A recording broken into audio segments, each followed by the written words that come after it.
여러분들 안녕하십니까. 조철이 박사의 통통통 매주 일요일 아니면 월요일 날 방송 올라가니까요. 여러분들 시청인들 정치 부탁드리면서 항상 감사드립니다. 자, 지금 지난 시간에는 달러 유가를 했는데요. 여러분들 관심 많이 갖고 있는 뉴욕 증시, 한국의 코스피, 코스닥 관련해서 또 지금 기준금리 상승 영향 너무 큽니다. 그래서 박사님 참 이게 희망이 요즘 없는데 어디까지 떨어질까요? 제가 뭐 애널리스트 아니고 정확하게 진단하기가 좀 애매합니다. 왜냐하면 변수가 너무 커요. 그래서 지금 팩트 진행되는 상황에서 지금 한국, 미국 관련된 한번 상황 종합적으로 한번 전달해 보겠습니다. 자, 뉴욕 증시의 지금 폭락입니다. 어떻게 보면 연준의 금리 인상 크면은 자이언트 스텝 0.75까지 해서 올해 3%에서 4%까지 금리를 올려놓는다. 한국하고 역전현상이 일어납니다. 한국도 이와 맞물려서 같이 우리나라도 지금 2.5에서 많게는 금리 3.0까지 지금 올라갈 걸로 지금 예상하고 있습니다. 자, 어느 정도냐면요. 뉴욕의 이제 6월 중순에 다우존스 지수가요. 거의 한 3516.74포인트입니다. 근데 이제 가장 좋을 때가 2022년 1월 5일 36,952였거든요. 거의 6,000포인트가 그냥 최근 들어서 거의 6개월 사이에 뭐 6,000포인트가 그냥 다우존스 떨어졌고요. S&P 500 지수 3,749. 가장 좋을 때가 최고치가 22년 1월 17일이네요. 4,796입니다. 거의 이거는 그냥 1,000포인트가 떨어졌어요. S&P 500 지수. 나스닥은 1,809포인트, 530포인트 하락해갔고요. 가장 좋을 때가 2021년 11월 19일 날 16,057포인트. 거의 그냥 나스닥은 6,000포인트가 지금 떨어지고 있습니다. 그러면 이제 여러분들 이제 미국에서 기술주, 빅테크 중심으로 있는 게 이제 나스닥이 많이 들어가 있는데요. 거기에 보면은 지금 관련 주식들이 뚝뚝뚝뚝 떨어지고 있습니다. 자, 대표적으로 어느 정도 지금 상황인가 한번 보겠습니다. 애플. 자, 6월 13 전에서 중순에 2,700조, 2,800조까지 지금 떨어졌습니다. 참고로 여러분들 애플이 주가가 가장 높을 때가 어느 정도냐면요. 3,400조였습니다. 그러면 3,400조에서 지금 얼마요? 2,700, 800이고 700조 정도가 빠진 거예요. 자, 2위 했던 마이크로소프트가 2,336조, 한 2,400조 정도 되네요. 마이크로소프트도 가장 좋을 때 3,000조가 넘었습니다. 참고로 아마존 1,360조인데요.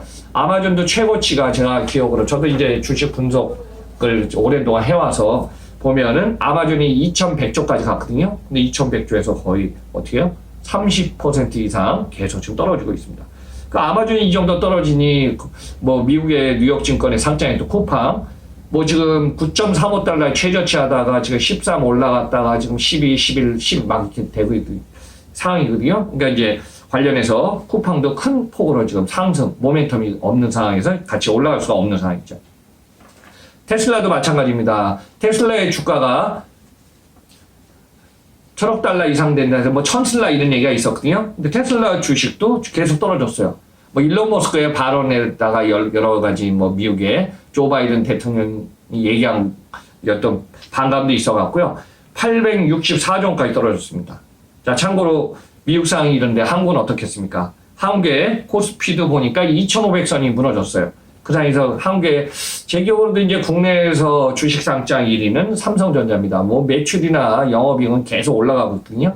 근데 삼성전자가 주가가 9만 원대에서 가장 시가총액이 좋을 때가 540쪽으로 기억합니다. 제가 아마 작년 6월달 우리나라 코스피가 3,300이 최고치였는데 지금 삼성전자 주가를 보니까 6만 원대예요. 6만 1,900원.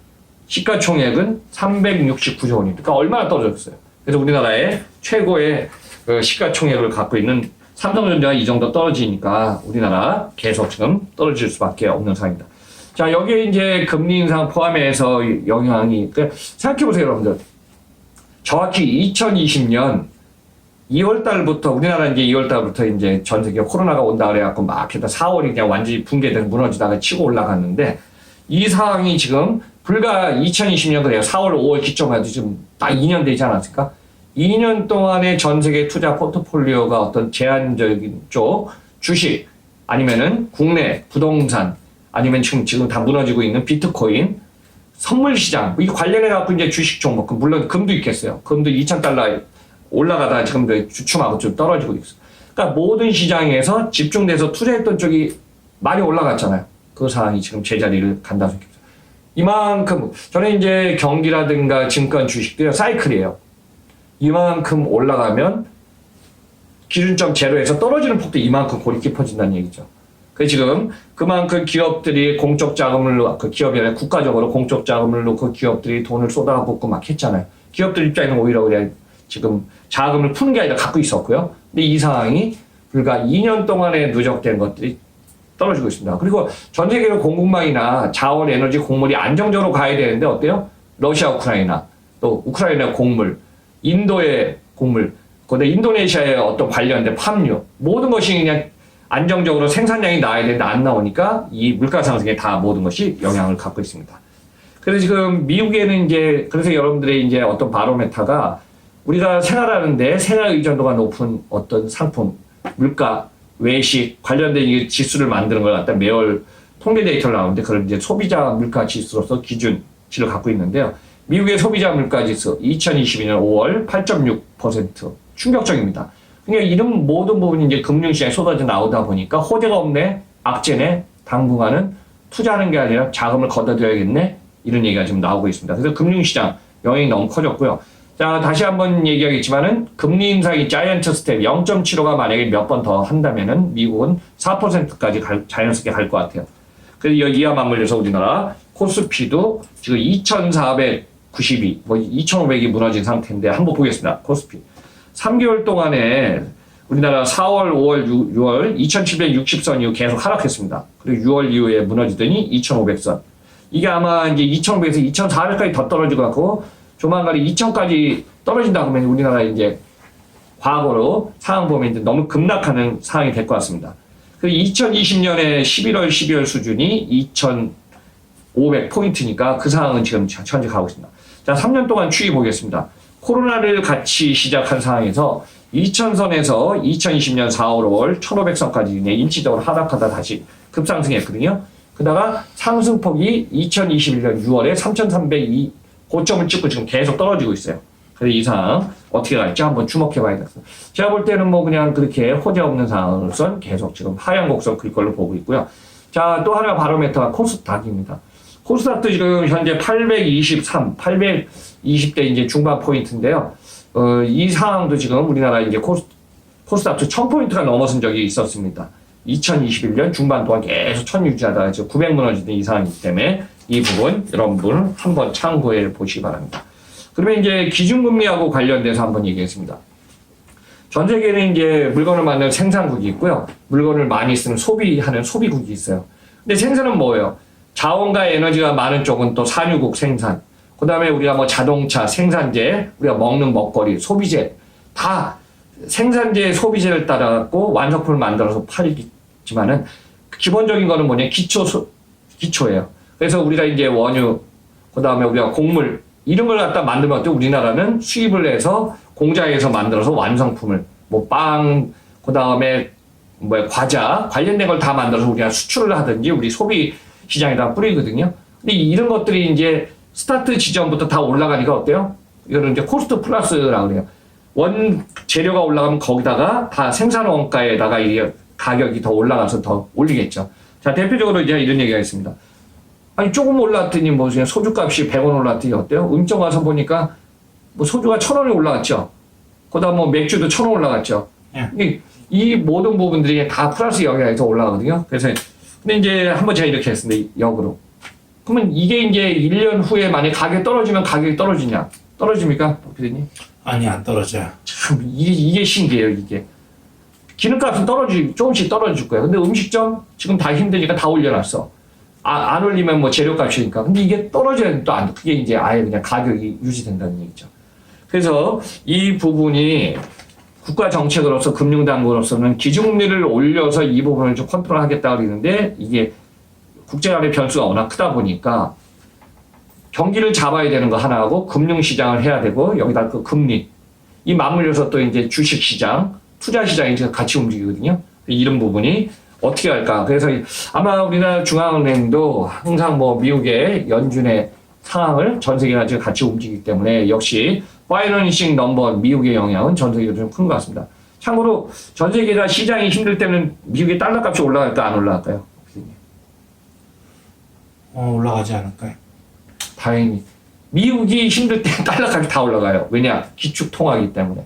근데 전 세계가 안정화되면은 이 자금이 미국으로 쏠리는 게 아니라 다 어디로? 신흥공업이나 투자가 리스크가 있어 투자가 높은 쪽으로 지금 다 분산되겠죠. 이런 상황이 당분간에 좀 계속될 것 같습니다. 그래서 여러분들 참고로 1990년도에요.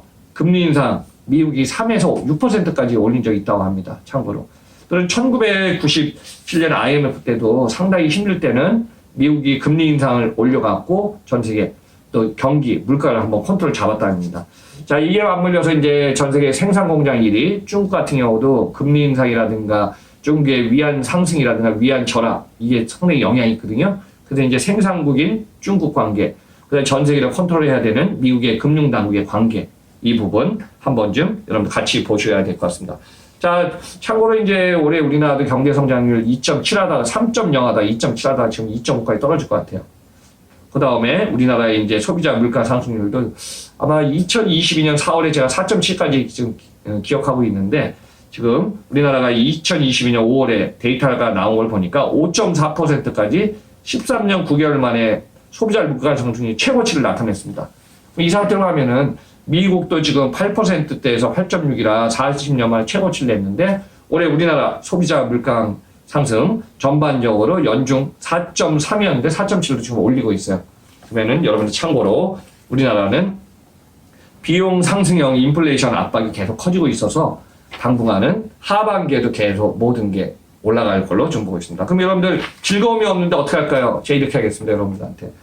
기업이라든가 국가 우리가 관련된 거는 지금 뭐 2년 동안에도 답답했지만 이 상황이 올라가기 때문에 여러분들 개인이 그래도 그 어떤 제한된 시간, 제한된 어떤 공간 속에서 여러분들이 좀 즐거움을 좀 찾아야 되겠습니다. 그럼 박사님 해외여행은 자율화될까요? 제가 마지막 요 팁 하나 드리고 말씀드리겠습니다.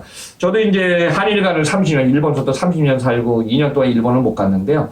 과거에 보면 한일 간에 어떤 국제 교류가 있다 보니까 김포 하네다 노선 만들 때 무비자 3개월은 일본에 무조건 비자 없이 가서 받았잖아요. 근데 과거하고 똑같이 당분간은 지금 싱글 비자, 예를 들어 싱글이든 멀티든 개인이 가서 비자는 받고 싶어도 일본 당국이 우리나라한테 지금 무비자를 안 줬어요. 그렇기 때문에 어떤 상황이요? 일본에 여행 가는 것도 지금 일본은 이제 외국인 관광객을 오픈 안 시켰거든요. 그래서 이제 단체 관광객에 한해서 6월달, 7월달 소수 인원을 받다가 하반기 8월, 9월 이후에는 개인 어떤 관광객들도 받으려고 한다고 합니다. 그때 이제 국제간에는 외교의 관계가 있기 때문에 상호 무비자 원칙에 의해서 그걸 교류를 하면은 이제 비자 없이 가는 거거든요. 근데 당분간은 한국에 있는 일본 대사관을 통해서 가서 비자를 받아야 되지 않을까 보고 있습니다. 자, 아세안 시장도 국가별로 이제 어떤 컨디션 조건이 다르니까요. 여러분들 해외 이동할 때 한번 좀 참고하시면서 보시기 바랍니다.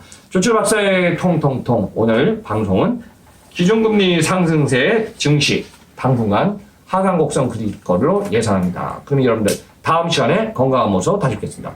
항상 시청해주신 청취 감사드립니다.